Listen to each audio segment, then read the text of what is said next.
Friends, আমি সুমন। আশা করছি তোমরা প্রত্যেকে ভালো আছো, সুস্থ আছো। আজকের এই ভিডিওটাতে তোমাদের সাথে ডিসকাস করব law counselling by Burdwan university. তো ইতিমধ্যেই যে law entrance by Burdwan university 2024 law entrance 2024 এর রেজাল্ট আউট হয়েছে, এবং এই যে রেজাল্টে তোমাদের প্রত্যেকের ইন্ডিভিজুয়াল মার্কসগুলো ইউনিভার্সিটি দিয়ে দিয়েছে, কে কত নম্বর পেয়েছো দিয়ে দিয়েছে। এইবার এই যে ইন্ডিভিজুয়াল মার্কসগুলো, এই মার্কসের আগে কতজন আছে সেগুলোকে যদি আমরা কাউন্ট করে নিই, তাহলেই আমরা আমাদের র্যাঙ্কটা জানতে পেরে যাবো। আমার আগে যতজন আছে আমি যদি তাদেরকেই গুনে নিই, একটা রাফ আইডিয়া আমরা পেয়ে যাবো যে আমার র্যাঙ্ক কত। এইবার আমি সিট স্ট্রাকচারটা একটু বলে দিই। ইউনিভার্সিটি ক্যাম্পাস, এটা হচ্ছে পিওর গভর্নমেন্ট কলেজ, ঠিক আছে? এটা পিওর গভর্নমেন্ট কলেজ। এখানে অ্যাপ্রক্স ৩৫০০ টাকা এরকম লাগে। হুগলি মহসিন কলেজ, এটাতে ৮০টা সিট আছে, এটাতে ওই মানে ৭৭৮ এরকম লাগে। আর বেঙ্গল, অ্যামেক্স আর জর্জ, এই তিনটে, এগুলো হচ্ছে প্রাইভেট কলেজ। এগুলোতে অল ওভার ১.৫ লাখ টাকা খরচা পড়ে 3 ইয়ারে, 3 বছরে টোটাল। তাহলে ক্যাম্পাসে ৩৫০০ টাকা, মহসিনে ৭৭৮ টাকা, আর Bengal law college, Amex law college আর জর্জে 3 বছরে মোট ১.৫ লাখ টাকা মতো খরচ পড়ে। এবার এটা কিছু এদিক ওদিক হতে পারে, হয়তো কিছু বাড়লো বা কিছু কমলো, তবে বাড়বে না, কমবেই। এবার তোমাদের মনে যেটা বেশিরভাগেরই প্রশ্ন এসেছে যে দাদা আমি কি গভর্নমেন্ট কলেজ পাবো না পাবো না। দেখো, আমি এই ভিডিওটার মধ্যে রিজার্ভেশনটাকে ইনক্লুড করছি না, তাহলে হিসেবটা আমাদের আরো জটিল হয়ে যাবে। আমরা এখানে পরিষ্কার দেখতে পাচ্ছি যে ইউনিভার্সিটি ক্যাম্পাসে সিট আছে 60টা, আর মহসিনের সিট আছে 80টা।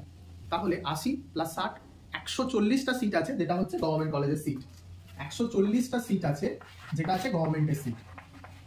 তাহলে কোনো একটা ক্যান্ডিডেট যে 140-এর ভিতর র্যাঙ্ক করেছে, সে কিন্তু শিওর হয়ে গেল যে আমি গভর্নমেন্ট কলেজ পাবোই। এটা আমি বলছি না, বলছি মানে সে পেতে পারে। কেন বলছি না যে শ্যাল বা পাবোই, এটা এই জন্য বলছি না কারণ ভেতরে রিজার্ভেশন আছে। এখানে SC ST রিজার্ভেশন আছে, ডিফারেন্টলি লেভেলের রিজার্ভেশন আছে। তো 140টা গভর্নমেন্টের সিট, 140-এর ভিতর র্যাঙ্ক করলে মানে তুমি গভর্নমেন্ট পেয়ে গেলে। বাকি এর পরে যারা র্যাঙ্ক করছে তারা কিন্তু Bengal law college, Amex law college, George school of law, এই কলেজগুলোতে পাবে। তাহলে এবার প্রশ্ন আসছে যে দাদা কত র্যাঙ্ক করতে গেলে অ্যাটলিস্ট আমি লটা পড়তে পারবো, মানে যে কোনো একটা কলেজে, গভর্নমেন্ট হোক প্রাইভেট হোক, অন্তত তো একটা কলেজে পড়ার সুযোগ আমি পাই।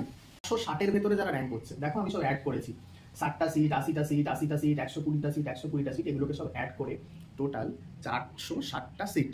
তাহলে আমরা ধরে নিতে পারি যারা 460-এর মধ্যে র্যাঙ্ক করছে তারা প্রত্যেকে কোনো না কোনো গভর্নমেন্ট কলেজ কিংবা কোনো না কোনো প্রাইভেট কলেজ পাবে। যদিও স্পেসিফিক্যালি গভর্নমেন্টের ক্রাইটেরিয়াটা আমি এখানে তোমাদের বলে দিলাম, আমি আর বলছি না। আর প্রাইভেটে হচ্ছে 460টা সিট। এইবার মনের মধ্যে প্রশ্ন আসবে যে দাদা আমি র্যাঙ্ক করেছি 500, আমি র্যাঙ্ক করেছি 700, আমি র্যাঙ্ক করেছি বা তারও বেশি, হাজার এরকম আমার র্যাঙ্ক চলে গেছে। সেক্ষেত্রে আমি কি করব? সেক্ষেত্রে উপায় যেটা, সেটা হচ্ছে যে দেখো, এত যে এই 460, এটা কিন্তু একদম একটা প্রেডিকশন। হয়তো দেখলে যে কোনো কারণবশত অ্যাডমিশন নিতে পারলো না, সেটা টাকা পয়সার সমস্যা হতে পারে, সেটা হতে পারে তারা অন্যান্য কোর্সের মধ্যে আছে, সেটা হতে পারে তারা হয়তো এমনি ফর্মটা ফিল আপ করেছিল পরীক্ষায় বসার জন্য, যে কেমন হয় দেখি। তো এরকম অনেক কারণ থাকতে পারে।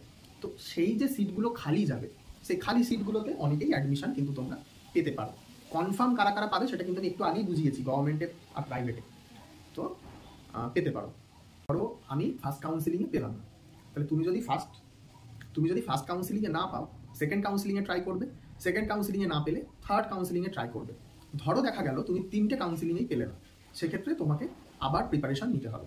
এইবার মনে প্রশ্ন আসবে যে কাউন্সিলিংটা কিভাবে হয়। এইটা সবার মনে প্রশ্নটা এসেছে যে কাউন্সিলিং কিভাবে হয়। কাউন্সিলিং হচ্ছে এই যে এতগুলো সিট, এরপরে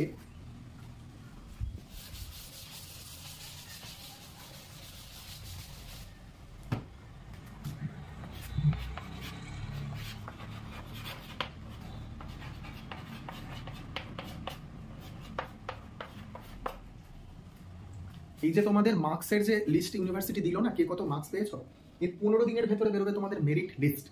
সেই মেরিট লিস্টে একদম টু বি ভেরি স্পেসিফিক তোমাদের কার কত র্যাঙ্ক সেটা কিন্তু দেওয়া থাকবে। কে কত র্যাঙ্ক করেছো তোমরা সেটা কিন্তু মেনশন করা থাকবে। তো এই মেরিট লিস্টের বেসিসে ইউনিভার্সিটি তোমাদের একটা ডেট দেবে। ধরো ডিসেম্বর মাসে কোনো একটা ডেট দিল, সেই মাসে তোমরা ইউনিভার্সিটি গেলে, ধরো 1 থেকে 100 পর্যন্ত ডাকলো, ঠিক আছে? ধরে নাও আমি র্যাঙ্ক করেছি 15, ঠিক আছে? তো আমাকে ইউনিভার্সিটি ডাকলো, সেখানে চেয়ারে স্যারেরা এভাবে বসে আছে, বললো যে সুমন ঘোষ। আমি বললাম হ্যাঁ। তোমার র্যাঙ্ক অমুক, তোমার র্যাঙ্ক 15। আমি বললাম ইয়েস স্যার। তো বললো তুমি কোন কলেজে নিতে চাও? আমি বললাম স্যার আমি মহসিনে নিতে চাই। বললো ঠিক আছে, মহসিনের জন্য কনফার্ম হয়ে গেল। তাহলে মহসিনের একটা সিট বুক হয়ে গেল। এইবার রিজার্ভেশনে যারা থাকে, যে সমস্ত ক্যান্ডিডেটরা রিজার্ভেশনে থাকে, ধরো আমি এসসি, আমাকে ডাকলো, বললো সুমন ঘোষ তোমার র্যাঙ্ক কত? আমি বললাম স্যার আমার র্যাঙ্ক 15। বললো তুমি কোন সিটে নিতে চাও? তুমি কি এসসি সিটে নিতে চাও নাকি জেনারেল সিটটা নিতে চাও? ঠিক আছে, এটা যারা রিজার্ভেশনে থাকে তাদের কাছে এটা একটা অপশন থাকে, তারা চাইলে কিন্তু জেনারেল সিটে নিতে পারে, এসসি সিটেও নিতে পারে। যদি তারা রিজার্ভ সিটগুলোতে নিতে থাকে তাহলে রিজার্ভ সিটগুলো খালি হয়ে যাবে তাড়াতাড়ি করে, আর যদি তারা জেনারেল সিটগুলোকে হোল্ড করে নেয় তাহলে জেনারেল সিটগুলো খালি হয়ে যাবে, সেটা তাদের নিজস্ব ব্যাপার, তারা কোন সিটে নেবে। সিট ভর্তি হয়ে যাওয়ার পরে প্রাইভেটে শুরু হবে। প্রাইভেটে জিজ্ঞেস করবে যে তুমি কোন কলেজগুলোতে নিতে চাও। কিন্তু আমি যতদূর জানি যে তুমি গভর্নমেন্টে পড়ো বা প্রাইভেটেই পড়ো, গভর্নমেন্ট কলেজে পড়ো বা প্রাইভেটেই পড়ো, তোমাকে কিন্তু কাউন্সিলিংয়ে যেতে হবে। কাউন্সিলিংয়ে যাওয়াটা কিন্তু মাস্ট। মানে কেউ যদি এটা ভেবে নেয় যে আমি কাউন্সিলিংয়ে যাবো না, কাউন্সিলিং করবো না, তাহলে কিন্তু হবে না। কাউন্সিলিংয়ে যাওয়া মাস্ট এবং কাউন্সিলিংয়ে কিন্তু যেতেই হবে। ঠিক আছে, পরে আপগ্রেডেশনের একটা সুযোগ থাকে, সেগুলো তোমরা বিস্তারে যখন ওরা নোটিশটা দেবে সেটাতে তোমরা জানতে পারবে। ইউনিভার্সিটিতে যখন কাউন্সিলিংটা চলবে তখনও সেখানে জানতে পারবে যে কীভাবে কাউন্সিলিংটা হচ্ছে, কীভাবে আপগ্রেডেশন হয়। তবে জেনারেলি যারা গভর্নমেন্টে পেয়ে যাবে ক্যাম্পাসে বা মহসিনে, তাদের ক্ষেত্রে এই প্রেশারটা থাকবে না। আরেকটা কথা আমি বলবো, সেটা হচ্ছে এই যে 460 র্যাঙ্কটার মধ্যে যারা আছো, তারা তো শিওর যে আমরা গভর্নমেন্ট বা প্রাইভেট পাবো, একটু আগেই বললাম। তো তারা ইতিমধ্যে পড়াশোনা কিন্তু শুরু করে দাও। বেয়ার অ্যাক্ট কিনে বা বই কিনে বা ইউটিউব থেকে, যেভাবে হোক, যেখান থেকে পড়তে ভালো লাগে পড়ো। আমার চ্যানেলে হিন্দু লয়ের আর কনস্টিটিউশনটা আমি করিয়েছি, এই কনস্টিটিউশন না, কন্ট্রাক্ট আমি করিয়েছি, দুটো ভিডিও দিয়েছি, সেগুলো তোমরা চাইলে দেখতে পারো। আর ফিউচারেও আমি আপলোড করবো video according to my time slot, একটা করে ভিডিও আমি দিতে থাকবো, সেগুলো তোমরা দেখবে, দেখলে অনেক বেনিফিটেড হবে। কিন্তু পড়াটা শুরু করে দাও, কারণ তোমরা জানো যে সেমিস্টার সিস্টেম আমাদের হয়ে গেছে। তো সেমিস্টার সিস্টেমে একটা সাবজেক্টকে বুঝতে পড়তে অনেকটা সময় লেগে যায়। ঠিক আছে, তো আগে থেকে যদি পড়াশোনাটাকে শুরু করো তাহলে সেক্ষেত্রে অনেকটা টাইম পাবে ওই গ্যাপটাকে, ওই জায়গাগুলোকে মেক আপ করে নেওয়া, অনেকটা সময় কিন্তু তোমরা হাতে পেয়ে যাবে। আমার ইউটিউব চ্যানেলটা তোমরা সবসময় ফলো করবে, সেখানে আমি আপডেট দেবো। আর যারা আমার হোয়াটসঅ্যাপ গ্রুপে যুক্ত হওনি তারা কিন্তু গ্রুপটাতে থাকবে। ইউনিভার্সিটি ওয়েবসাইটটা ফলো করো যতদিন না ওই মেরিট লিস্টটা আসছে, মানে যেটা ফাইনাল মেরিট লিস্ট সেটা আসছে। আর কাউন্সিলিংয়ের ডেটটা ওই মেরিট লিস্টের যে নোটিশটা আসে ওখানেই লেখা থাকে। অনেক সময় ইউনিভার্সিটি আলাদা করেও একটা নোটিশ পাবলিশ করে, তো 15 দিনের মধ্যে চলে আসে। মনে হয় যে 1/1/25 থেকে ক্লাস শুরু হয়ে যাওয়ার একটা হাই প্রবাবিলিটি আছে।